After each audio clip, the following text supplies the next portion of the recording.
안녕하세요. 하늘문TV입니다. 계속해서 건국 대통령 이승만을 바로하자 시리즈로 계속 연재해서 영상을 올리고 있는데요. 오늘 벌써 그 6번째 시간인가요? 네, 이승만 대통령, 특별히 청년 이승만에 대해서 저희가 알아보고 있습니다. 지난번 시간처럼 청년 이승만은 우리나라 최초의 일간지였던 매일신문과 제국신문을 만들게 되고요. 그것을 통해서 국권 회복을 위해서 도모하고 또 어떤 외세의 그 침략으로 인해서 자존심이 낮아져 있었던 그러한 우리나라 백성들을 위해서 대한제국의 백성을 위해서 그렇게 힘을 쏟는데 구체적으로 신문이라는 그 통로를 통해서 글을 통하여서 또 나라를 바로 세우고자 하는 그런 젊은 청년 이승만의 모습을 우리는 엿볼 수가 있었습니다. 오늘도 그 후로 계속해서 이어져서 주로 언론을 통해서 자신의 의지를 또 나타냈었던 그 이승만은 구체적으로 1898년 3월 1일에 우리나라 최초의 그러한 대규모 집회가 열렸었는데요. 이승만은 그 언론 활동을 통해서 자신의 또 의지를 세웠었고 또 그 후에 개화파의 어떤 선구자적인 그런 역할을 했었던 독립협회에 가담해서 활동을 했는데요. 이 독립협회가 주최하는 그런 대규모 집회가 바로 1898년 3월 10일 보신각 앞 광장에서 열렸습니다. 네. 이 광장은요, 바로 그 당시 조선에서 가장 큰 규모의 그런 시장이 있었고요. 아주 길이 넓었었고, 또 많은 사람들이 왕래하는 그런 곳이었습니다. 그래서 큰 집회들이 그곳에서 일어날 수 있었고요. 또 새로운 어떤 그런 소식들을 주고받는 그러한 어떤 국민들의 그런 소통 공간이었던 그런 장소였죠. 그곳에서 이제 그 독립협회를 주관으로 이루어진 그런 대규모 집회가 처음으로 열리게 되었었는데요. 그 이유는 바로 러시아가 또 친러 그 세력들을 통해서 이제 우리나라의 어떤 지하자원 개발권과 또 철도 그 부설권을 요구하는 것에 대해서 강력히 규탄하는 그러한 반대 집회가 그곳에서 열렸습니다. 네. 그리고 이 집회에는 독립협회에서 개입하지 않는 것으로 그렇게 보이기 위해서 이제 서양 선교사가 세웠었던 배제학당, 그리고 또 일본인이 세웠었던 그런 경성학당에 있는 그러한 학생들이 연사로 또 세워지는 그런 일들이 있었는데요. 그곳에서 이제 많은 대중의 관심을 끌게 됐었던 사람이 바로 배제학당을 졸업했었던 이승만이었습니다. 이승만은 그 당시 많은 사람들에게 알려지지 않은 겨우 22살의 그런 젊은 청년이었는데요. 그는 아주 그런 뛰어난 언변과 또 그런 강력한 카리스마를 통해서 이제 어떤 열강의 이권 침탈 또 영토의 그런 회복을 위한 강력한 규탄하는 그러한 연설을 했습니다. 네. 그곳에서 연설했던 그 문구를 잠깐 제가 전달해 드리도록 할게요. 땅을 아주 주는 것이 아니라 빌려주는 것이기 때문에 괜찮다고 하지만 만일 남이 나와 정이 있다고 내 물건을 달라고 한다면 그건 내 친구가 아니라 즉 나를 꿰어 내 물건을 침략하려고 하는 노략질하려고 하는 도적이나 마찬가지 아닙니까? 이렇게 청년 이승만은 그 보신각에서 열렸던 독립협회 주관의 그런 최초의 대규모 집회장에서 이러한 연설을 했다고 합니다. 네. 제가 잠깐 청년 이승만으로 돌아가서 그때 연설문을 또 그 대중에게 연설할 때 그런 심정을 가지고 잠깐 연설문의 한 부분을 발췌해서 제가 대신 그 느낌을 살려서 전달해 드렸습니다. 이러한 대규모 집회를 통해서요, 당시 독립신문의 보도에 따르면 이 집회에 사람들이 1만여 명이 넘게 그렇게 집회에 참여했다고 합니다. 어마어마한 숫자죠. 그 당시에 그런 우리 조선 제국, 그 조선 대한제국의 그 국민의 수로 따지자면 1만여 명이 넘게 보신각 앞에 대규모 집회에 참여했다고 해요. 그래서 그것으로 인해서 10,000명이 참여했다 해서 만민 공동회라고 그렇게 불렸습니다. 저희 학교 다닐 때 정말 열심히 외웠던 그런 생각이 나네요. 네, 만민 공동회. 그래서 이 만민 공동회를 통해서 아주 큰 수확이 있었는데요. 결국에 러시아의 그 재정 고문, 국내에 들어와 있었던 재정 고문, 그리고 또 군사 고문이 이제 철수하는 그런 수확이 있었고요. 그리고 한러은행이 또 철폐당하는 그러한 일들이 있었다고 합니다.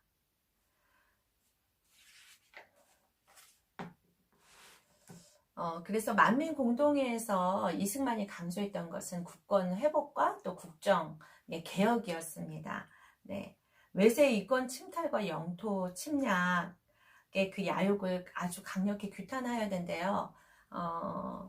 이제 이러한 사회개혁가와 언론인의 역할을 했었던 이승만이 조선 정부로서는 굉장히 크게 부담되는 그런 인물이었습니다. 그래서 혹시라도 자신의 그 권력이나 입지가 약해지지 않을까 하는 기존의 그런 수구파 세력에 의해서 이제 그 독립협회에 있는 17명의 그러한 그 간부들이 모함으로 인해서 조선 정부의 그런 수구파 세력들의 모함과 또 역적으로 모는 것을 통하여서 17명의 간부가 모두 투옥되는 그런 일이 발생됩니다. 그래서 이 일에 대해서 반대하는 그러한 대규모의 또 집회가, 그것도 철야 집회가 덕수궁 앞에서 열리게 돼요. 그리고 여기에 앞장서서 또 많은 사람들에게 시위대 앞에서 군중들을 이끄는 그런 행동 대장의 역할을 청년 이승만이 감당하게 됩니다. 그래서 이 일들로 인하여서 고종은 깜짝 놀라게 되고 그리고 이제 이 시위가 계속해서 점점 격해지게 됐거든요. 그래서 이제 고종은 독립협회에 있는 모든 지도자들을 모두 석방하게 되고요. 또 개화파인 그 민영환을 새 내각의 구성원으로 그렇게 세우게 됩니다. 네. 하지만 그럼에도 불구하고 또 더 철저한 그런 개혁을 요구하고 시위는 계속해서 이루어지게 됐습니다. 그래서 이제 그러한 시위의 절정이 계속해서 이제 이루어지게 됐는데요. 특별히 용산에서 독립협회 김덕호가 피살당하는 그런 사건이 발생하게 돼요. 그래서 그것을 통해서 시위는 더 거세졌고요. 격해지는 그런 가운데 이제 고종이 드디어 이제 두 손을 들게 됐습니다.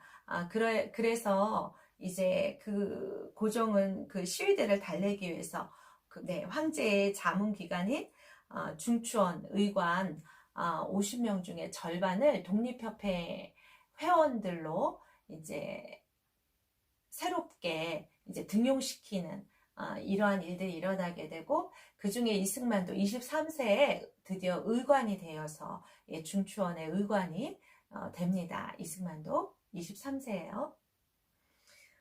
근데 이제 여기에서 이제 그치지 않고 이승만과 또 다른 그 독립협회 회원들은 계속해서 이제 일본으로 망명간 괴아파의 그 사상가들 박영효를 비롯해서 많은 그 괴아파 사상가들을 다시금 등용할 것을 그들은 또 나름대로 자신들의 제 목소리를 내기 위해서 그러한 것을 이제 끊임없이 건의를 하게 됩니다.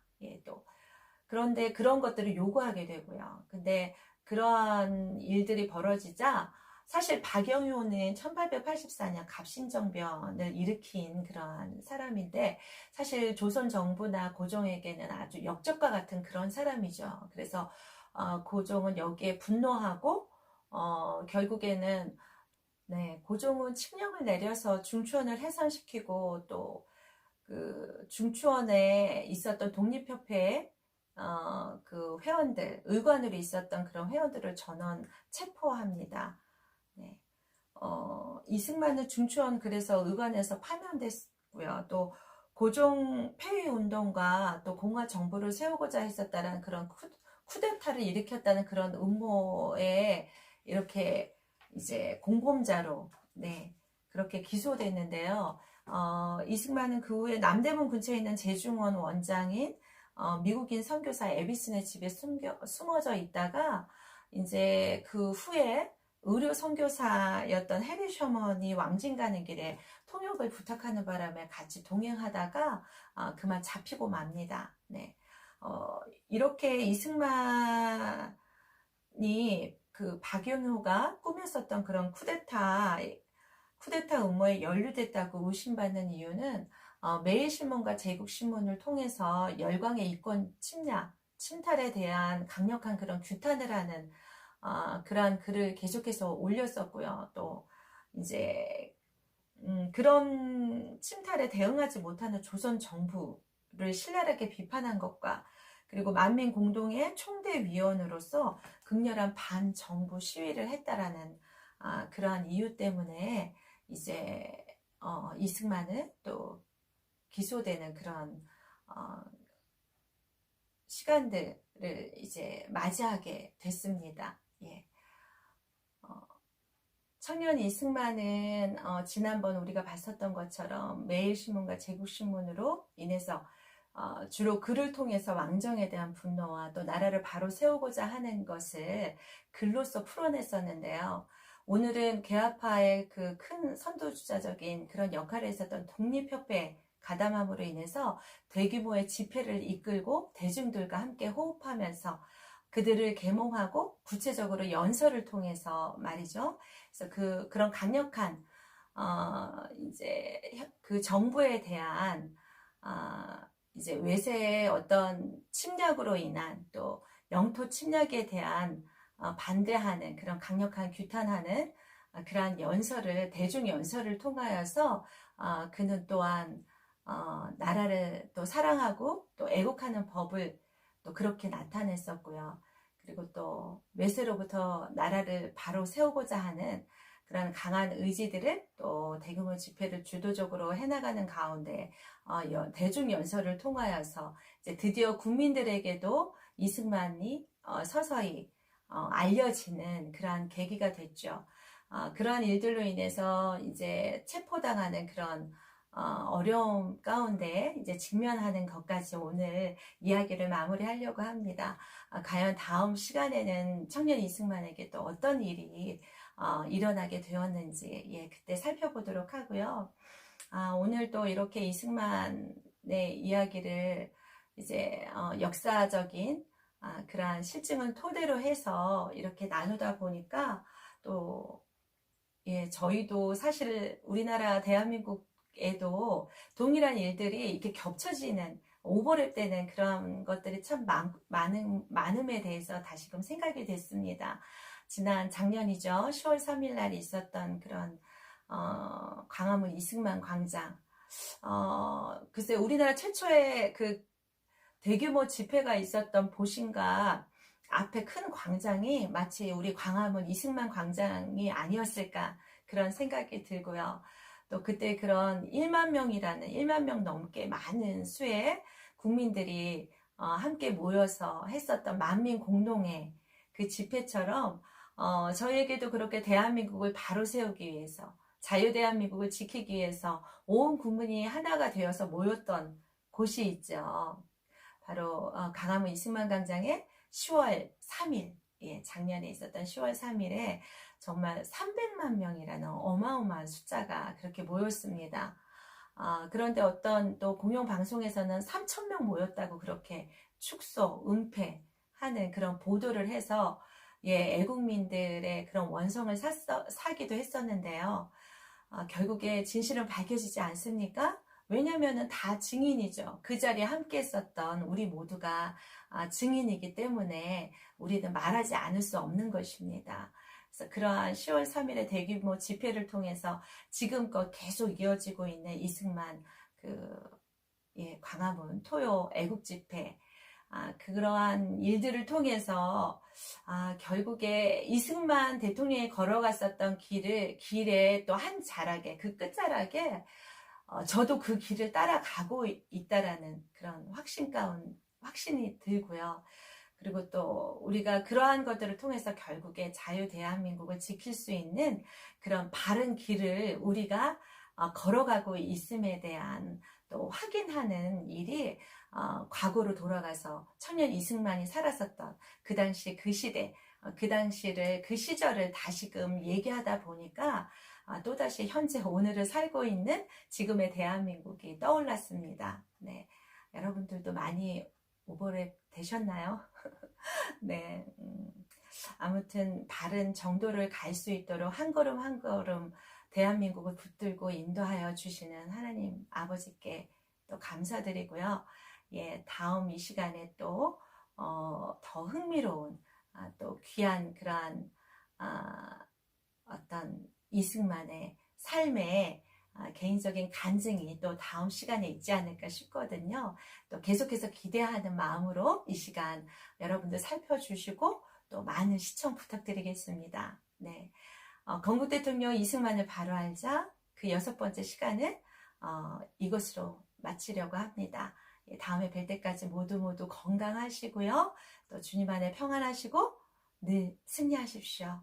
네, 오늘 시청해 주셔서 감사합니다. 지금까지 하늘문 TV였습니다.